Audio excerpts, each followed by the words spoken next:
Welcome to Inside the Dark. On today's episode, we're going to be exploring the haunting stories of brujas and brujeria. For those of you that don't know what a bruja or brujeria is, it's a witch. In the specific region that we will be covering brujas and brujerias is Mexico. Mexico is a land of deep-rooted traditions, of stories passed down from generation to generation. Some are meant to warn, some are to terrify, but all carry a dark truth hidden beneath the whispers. Witchcraft, or brujeria, has existed for centuries in Mexico. It is feared, respected, and above all, real. From the shadowy figures that lurk into the mountains of Veracruz, to the whispered tales of Nahuales, a shapeshifter who walks among us, witchcraft has left an undeniable mark on this land. But for those who dare to step into the world of brujas and forbidden magic, the price is often higher than they could ever imagine. Tonight, I will tell you the story of a woman who made a choice that would blind her soul to darkness forever.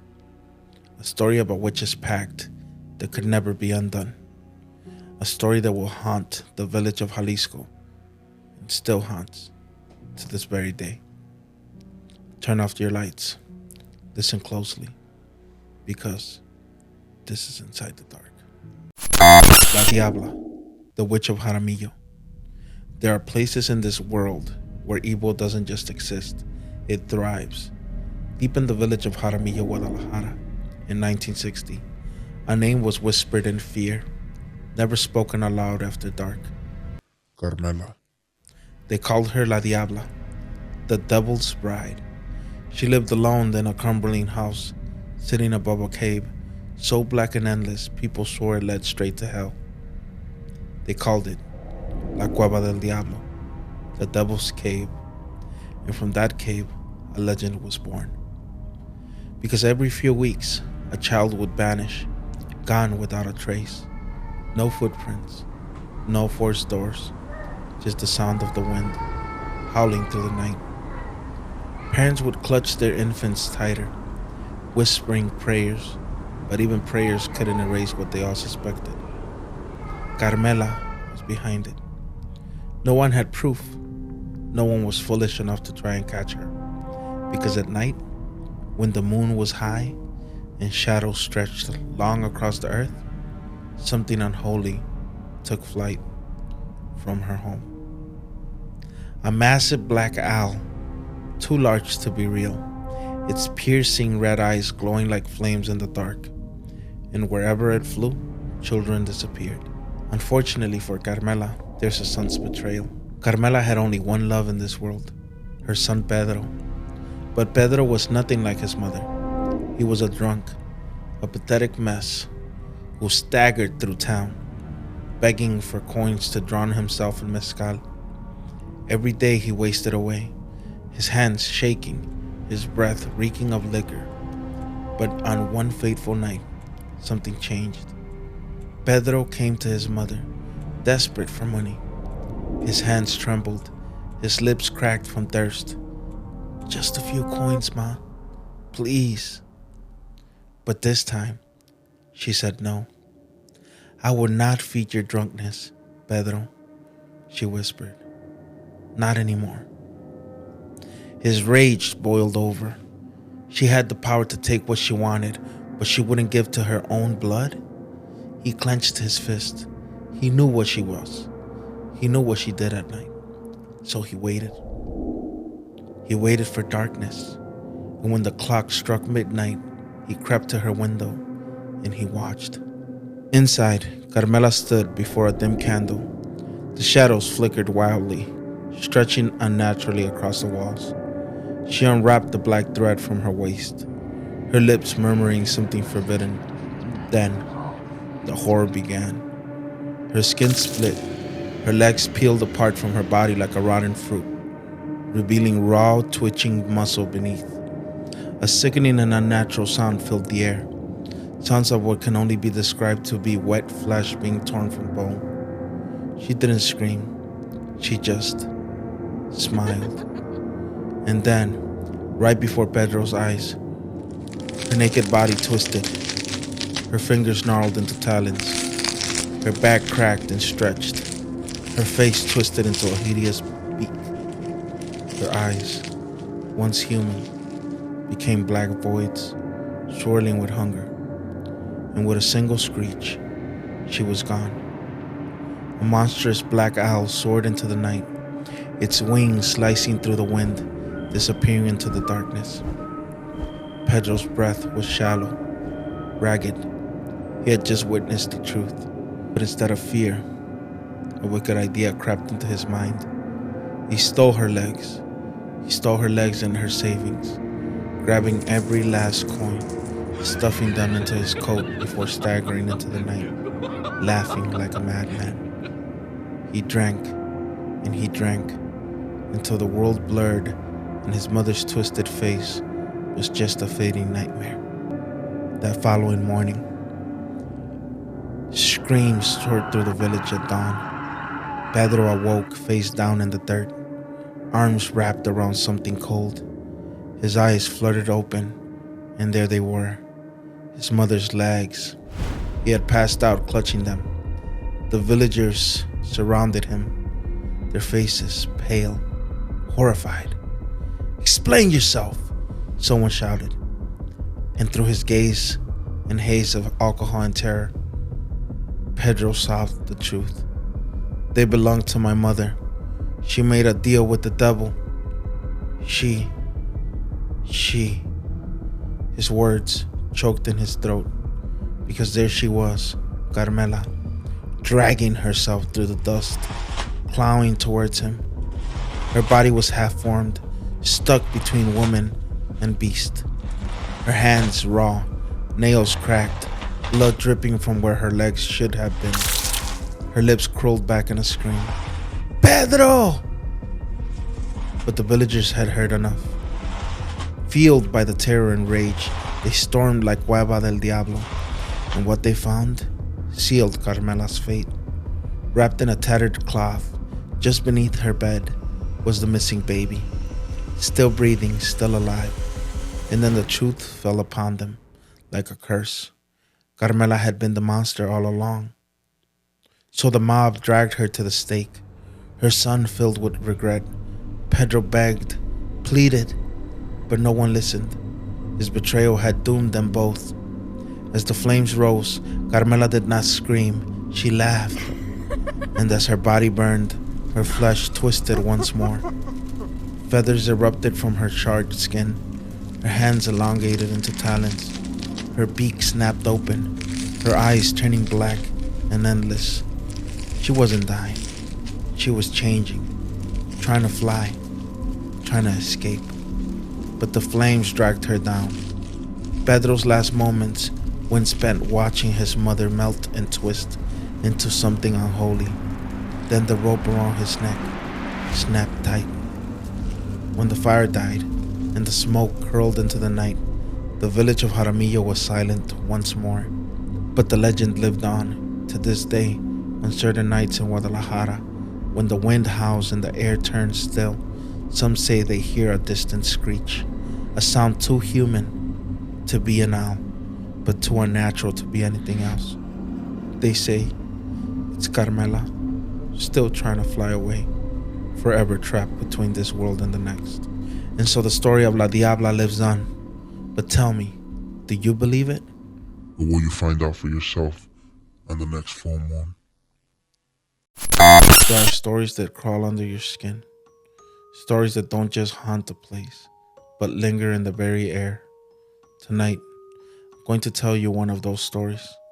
A tale of a woman who thought she could leave the darkness behind, but learned that some pacts can never be broken. This is the story of Maria, the witch of Jalisco. Maria grew up in this village, the daughter of a loan shark. Her father was feared, ruthless, but Maria was different. The villagers whispered about her. They said she could bend fate with her spells, that she could curse those who would wrong her. And people came to her, desperate, willing to pay any price for her magic. The wind howls as we see Maria inside her home, surrounded by candles, mixing herbs and chanting in a low, harsh tone. But there was something darker about Maria, something deeper, a secret that would tie her to a fate she could never escape. This is how her witch-filled journey began. Maria was in a coven chamber. The dim room is filled with hooded figures. The Biblia de San Bernardino rests on an altar, its pages worn and stained. Maria kneels before it, her hands trembling as she runs her fingers over the cursed text. As she begins to read the text, she sealed her fate because now she had joined them, a coven of powerful witches who followed the Biblia de San Bernardino, a book said to be written with the devil's own hand.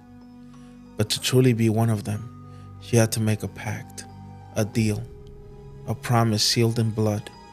So Maria looks up, fear in her eyes.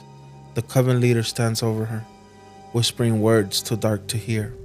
The pact was simple. Keep the book with her for the rest of her life. Guard it, protect it. And in return, she would have power beyond imagination. But power always comes with a price. Fast forward as the years have passed. Maria is different now, softer, happier. She stands at the doorway, hand in hand with a man who she has fallen in love with. Then one day, Maria fell so deeply in love, she left the coven behind, left the spells, the curses. She chose a different life, a husband, a future, and soon she was carrying a child. But the darkness does not let go so easily. One day, Maria, heavily pregnant, kneels beneath an old tree, dirt caked under her fingernails. She digs, sweat beading on her forehead as she keeps digging in her father's backyard. Around this time, she had made the decision to move to the US for a better life. Before leaving for the US, she knew what she had to do.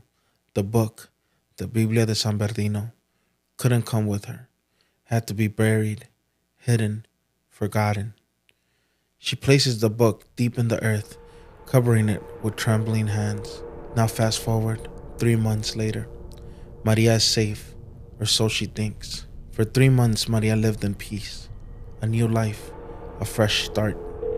But the phone rang.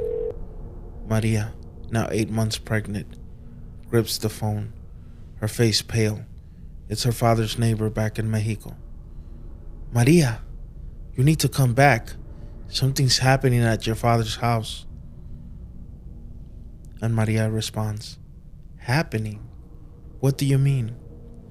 And her neighbor responds, every night, between midnight and 3 a.m., we hear it, a baby, crying, screaming in agony. There's no baby, Maria. There never was. Maria rushes back to her father's house back in Mexico. As she runs directly to the back, Maria stands frozen in the backyard. The tree she buried the book under sways violently in the wind. Though the air is still, she falls to her knees, digging faster, faster, until her hands hit something. But the book was gone. Her fingers tremble as she pulls something out of the dirt. Her breath catches, her stomach drops. Not the book. A tiny, lifeless body instead. A premature baby, buried in the exact spot where she had placed the book. And then, pain. A sharp, searing pain that tore through her body. Maria collapses, blood pooling beneath her. She was going into labor. Her neighbor calls the ambulance and Maria gets rushed to the hospital. Shortly after, a doctor stands over Maria, his face unreadable, cold, unnerved. The doctor says, Señora, there is no baby. There never was. The doctor says. Maria's hands shake as they press against her stomach. It's still swollen, but empty. Maria gets discharged from the hospital. She makes her way to the secret hideout where the witches' coven meet. As she walks in, she sees the leader of the coven. Maria, wild-eyed, pleads for the coven leader. The old witch smirks, shaking her head. Desperate for answers, Maria begs the coven leader, but what she learned was worse than she could ever imagine. The witch says, "You made a pact, Maria. You vowed to protect the book, and well, now it is gone." Maria shakes her head, tears spilling down her face, and then the witch, "The price has been paid." Maria collapses to the floor, a scream building in her throat. In exchange for the Bible's return, he took your firstborn. Rumor has it Maria took her own life that day. They say that in Jalisco, if you listen closely between midnight and 3 a.m., you can still hear it, the cries of an unseen baby echoing through the night. Some pacts can never be broken. For weeks, the farmer had been losing livestock. First a chicken, here and there, then a goat. He would find their remains the next morning, sometimes just bones, sometimes nothing at all. Something was taking them, something that didn't leave tracks, only death. The farmer grips his shotgun tighter, eyes scanning the darkness outside the barn. Then, a noise, a low guttural growl. The wind howls, rattling the wooden planks. Then movement, eyes glinting in the darkness. A massive black cat, unlike any the farmer had ever seen, emerges from the shadows. It is astonishingly large, its eyes burning yellow. It moves with an unnatural grace, its muscles coiled like a predator ready to strike. At first he thought his mind was playing tricks on him. A cat. But no cat was this big. No cat had eyes like this. No cat moved like this. The farmer steadies his shotgun, his breath shallow. The creature steps closer, its shadow stretching long against the barn door. Thunderous gunshot pierces the silence. The black cat lets out a scream, not an animal's, but a human's. A terrible blood-curdling wail that echoes through the night. The creature staggers back, then bolts into the darkness, disappearing into the trees. The farmer rushes forward, his heart hammering. He reaches the spot where the beast had stood. His stomach churns as he looks down. A severed human hand lies in a pool of fresh blood. What he found was not an animal remain. It was something else, something human. A group of villagers stand in stunned silence as the farmer tells his tale. Faces pale, eyes wide, then murmurs, whispers, and finally someone speaks. Jacinta. Jacinta was a quiet woman, living alone on the edge of the village. People said she was strange, but no one ever questioned her, until now, revealing a disturbing sight. Jacinta, standing in her doorway, her face twisted in pain. One of her arms is missing a hand. The wound is fresh. The villagers storm her home, torches in hand, fury and fear fueling their steps. Jacinta backs away, eyes wide. The villagers dragged her into the square. They shouted, accused her, but she didn't deny it. She only smiled. Jacinta's lips curl into an eerie grin. A villager screams, "We saw you, Jacinta. We saw what you are." Another villager says, "She's not human." Suddenly, her body begins to shift. Her back arches unnaturally, bones snapping, twisting. Her fingers curl, elongate.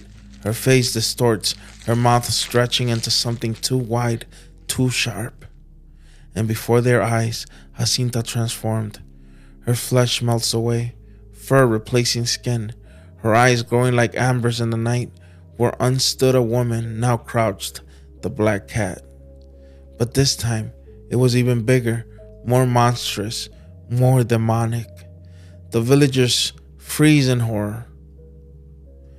Then a gunshot, then another, and another. The villagers open fire. Jacinta lets out a blood-curdling shriek, thrashing as the bullets tear through her body. Her glowing eyes lock onto them one last time before she collapses, motionless, lifeless. But even as the blood pooled around her body, even as the villagers burned her remains, some say her eyes never closed, that her lips never lost that twisted, gnawing grin. Witches come in many forms. Some walk among us, unnoticed. Some cast spells in the dark, and some don't need spells at all. To this day, when the wind howls through Guerrero, some say they still hear a scream, a cry that doesn't belong to any human or animal. They say the black cat still walks the land, watching, waiting. Was Jacinta truly gone, or did something else escape that night? On our next episode of Encounters with the Devil.